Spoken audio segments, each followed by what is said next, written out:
Halo teman-teman semuanya, Assalamualaikum warahmatullahi wabarakatuh. Selamat datang di channel YouTube pribadi saya. Nah, kali ini kita akan belajar mengenai menstruasi yang tentu saja sering dialami oleh para perempuan.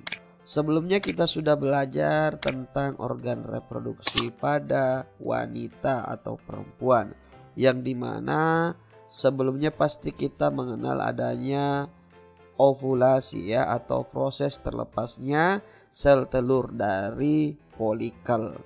Nah, sel telur yang terlepas dari folikel ini ketika tidak dibuahi oleh sel sperma maka akan meluruh ya. Jadi sel telur ini akan meluruh bersama pembuluh darah yang ada di dinding rahim. Nah, untuk lebih jelasnya kita akan bahas di slide selanjutnya, yaitu menstruasi.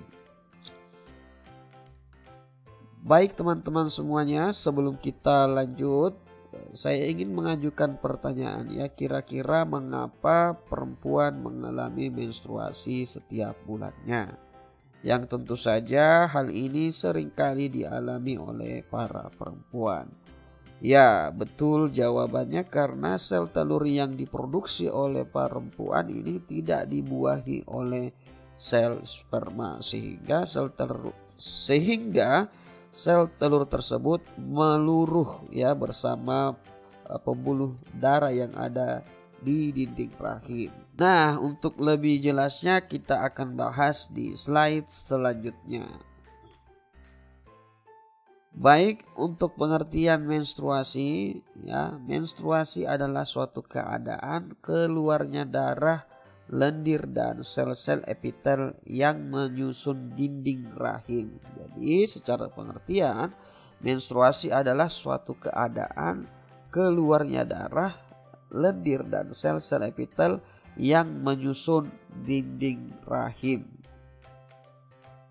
Selanjutnya, organ reproduksi perempuan ya. Sebelumnya kita sudah belajar mengenai organ reproduksi perempuan, yang dimana yang menghasilkan sel telur itu ada dua ya, ada dua ovarium perempuan. Nah, setelah ovarium ini terlepas dari folikelnya, maka dia akan ditangkap oleh infundibulum yang ada di sini dan selanjutnya akan mengarah ke tuba Fallopi. Nah, tuba Fallopi yang ada di sekitar ini ya guys ya. Nah, di sini untuk beberapa waktu sel telurnya akan ada di sini, tapi setelah dia tidak dibuahi oleh sel sperma maka dia akan bergerak ya menuju rahim ya, rongga rahim. Setelah itu sel telurnya akan meluruh bersama dinding rahimnya. Jadi dinding rahim yang sudah menebal ini sudah banyak pembuluh darahnya, yang tentu saja ini merupakan tempat melekatnya plasenta atau ari-ari, tapi karena tidak terjadi pembuahan pada sel telur maka sel telur ini akan luruh ya keluar bersama dengan peluruhan dinding rahim ya, yang terdiri dari pembuluh darah ya dan tersusun dari sel-sel epitel lainnya, yang sehingga membuatlah itu terjadi menstruasi atau keluarnya darah ya dari vagina. Selanjutnya kita akan membahas penyebab menstruasi. Nah, sudah tadi saya jelaskan bahwa terjadinya menstruasi itu karena tidak adanya atau tidak terjadi pembuahan pada sel telur, di mana sel sperma ini tidak ada yang membuahi sel telur ya. Selanjutnya, kurangnya hormon estrogen dan progesteron ya, ini merupakan hormon yang berperan ya, yang dimana ketika hormon estrogen ini berkurang dan progesteronnya maka dinding akan meluruh ya, dinding rahim akan meluruh atau terjadi pengurangan ketebalan dengan cara dinding rahim tersebut akan meluruh ya. Setelah itu yang ketiga, rusaknya jaringan penyusun dinding rahim. dan pembuluh darah pada dinding rahim itu menjadi pecah. Jadi yang ada di dinding rahim ini terdapat jaringan penyusul ya. Kemudian terdapat pembuluh darah yang tentu saja dinding rahim ini atau pembuluh darah ini mengalami pecah ya, sehingga terjadi pendarahan atau menstruasi. Nah, setelah itu kita akan masuk membahas fase menstruasi atau atau proses terjadinya menstruasi ya. Nah, untuk fasenya itu sendiri ya, di mana yang pertama yaitu fase menstruasi ya, terjadi menstruasi. Kemudian ya, ini fase menstruasi ada di siklus ini ya. Oke, di fase menstruasi. Kemudian yang kedua yaitu fase proliferasi ya, ada di fase ini ya, di hari ke-5 sampai hari ke-14. Setelah itu masuk di fase sekretori ya, sekretori. Nah, kira-kira untuk fase menstruasi itu ya, kita akan membahas secara detail. Kita akan menjelaskan fase menstruasi. Fase menstruasi itu memiliki ciri-ciri di mana hormon FSH atau follicle stimulating hormone itu memicu berkembangnya folikel dalam ovarium. Jadi pada hormon FSH ini akan memicu ya, akan merangsang berkembangnya folikel dalam ovarium. Nah, tentu saja folikel ini adalah salah satu tempat yang menghasilkan sel telur ya, ini folikel yang ada di dalam ovarium. Nah, sebagai catatan, hormon FSH adalah hormon yang dihasilkan oleh kelenjar hipofisis. Selanjutnya, folikel itu akan menghasilkan hormon estrogen dan progesteron yang akan memicu penebalan dinding rahim. Jadi ada dua hormon yang berperan dalam memicu penebalan dinding rahim, yaitu estrogen dan progesteron.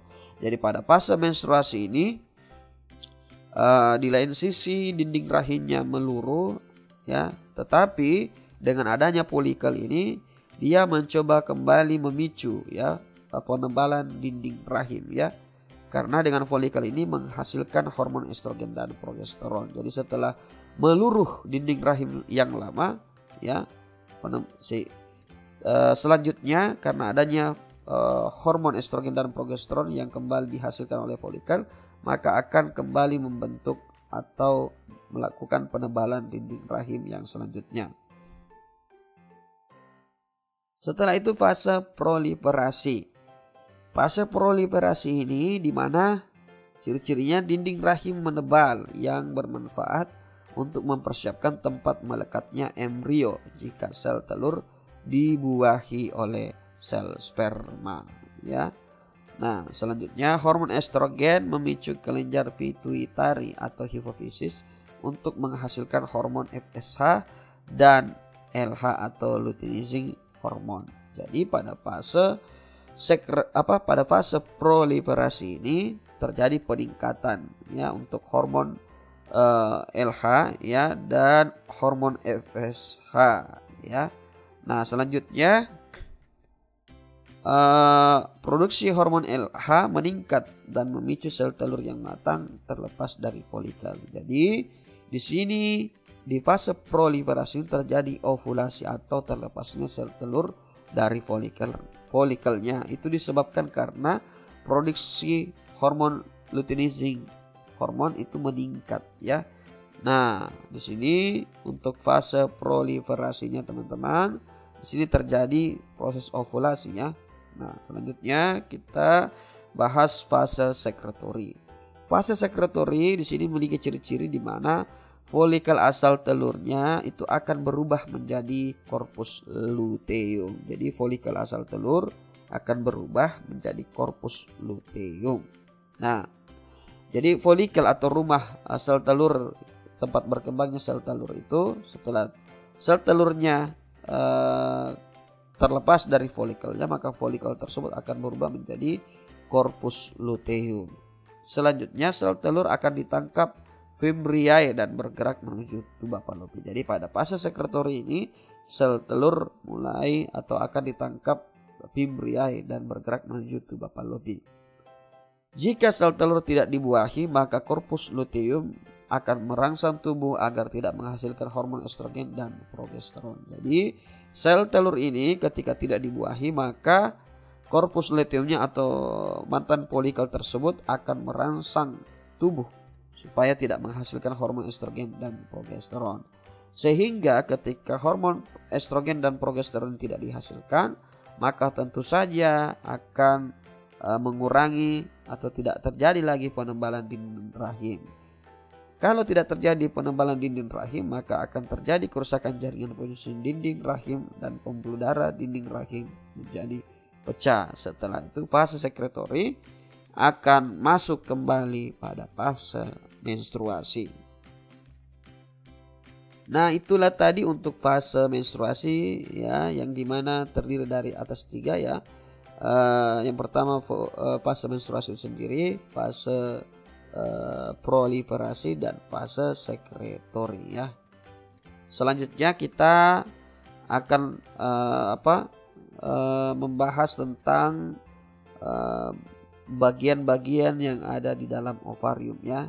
Nah, di sini kita melihat pada gambar ya. Di sini sudah masuk pada fase yang dimana terjadi ovulasi ya. Nah, pada saat terjadi ovulasi terjadi pada saat sekretory ya, pada fase sekretory atau terlepasnya sel telur dari folikelnya. Nah, di sini untuk folikelnya ini, folikel yang sudah ditinggalkan oleh sel telur akan berubah menjadi korpus luteum ya, korpus luteum. Nah, pada fase sekretory ya, di sini fase proliferasi akan masuk sekretory. Nah, pada fase sekretory korpus luteum ini akan memberikan rangsangan ya kepada tubuh agar tidak lagi menghasilkan hormon estrogen dan progesteron jika sel telur ini tidak dibuahi ya, sehingga masuklah pada fase menstruasi atau terjadi pendarahan atau meluruhnya dinding rahim. Seiring meluruhnya dinding rahim pada fase menstruasi ya, folikel yang sudah ketika sudah terbentuk folikel ini akan berkembang ya dan merangsang adanya hormon ya, hormon estrogen dan progesteron agar sekiranya kembali membuat dinding atau penebalan dinding rahim yang baru ya. Jadi akan tersusun kembali jaringan pada dinding rahim, jaringan penyusun atau pembuluh darah, sehingga akan terbentuk lagi penebalan dinding rahim pada fase menstruasi. Nah, selanjutnya ini merupakan gambaran ya ketika terjadi proses fertilisasi atau pembuahan. Nah, di sini setelah terjadi ovulasi, maka sel telur akan ditangkap oleh Fimbriae yang ada di infundibulum. Setelah itu dia akan bergerak menuju tuba Fallopi. Kalau tidak dibuahi, maka sel telur ini akan meluruh, dan tentu saja ketika sel telur ini tidak dibuahi, maka korpus luteum yang ada di ovarium ya, itu akan merangsang supaya dinding rahim yang melekat pada dinding rahim ini ya, pembuluh darah yang melekat pada dinding rahim ini akan luruh bersama sel telurnya. Nah, di sini untuk hormon yang berperan pada menstruasi yaitu ada hormon FSH, hormon estrogen, ya, hormon progesteron dan hormon LH. Hormon FSH ini ada atau yang disebut dengan follicle stimulating hormone yang menstimulasi atau pemicu berkembangnya folikel ya, dari korpus luteum menuju folikel. Nah, tentu saja hormon FSH ini menstimulasi adanya folikel, munculnya folikel, dan setelah muncul folikel maka folikel tersebut akan memicu perkembangan hormon estrogen dan progesteron. Ketika folikel ketika sel telur tidak dibuahi, ya, maka folikel ini berperan menurunkan atau tidak lagi menghasilkan hormon estrogen dan progesteron. Akan tetapi ketika sel telur dibuahi, maka hormon FSH atau folikel tersebut akan menstimulasi tubuh untuk menghasilkan hormon estrogen dan progesteron, ya, sehingga sel telur yang sudah dibuahi akan ada tempat melekat pada dinding rahim, ya, untuk ari-arinya. Setelah itu hormon LH atau luteinizing hormon, ya. Nah, di sini hormon LH ini akan memicu terjadinya ovulasi, ya, akan memicu terjadinya ovulasi atau terlepasnya sel telur dari folikel. Jadi hormon LH ini yang dihasilkan oleh kelenjar hipofisis yang akan menstimulasi supaya sel telur tersebut akan terlepas dari folikelnya. Nah, itulah tadi untuk penjelasan materi tentang menstruasi. Semoga informasi ini bermanfaat. Sekian dan terima kasih. Assalamualaikum warahmatullahi wabarakatuh.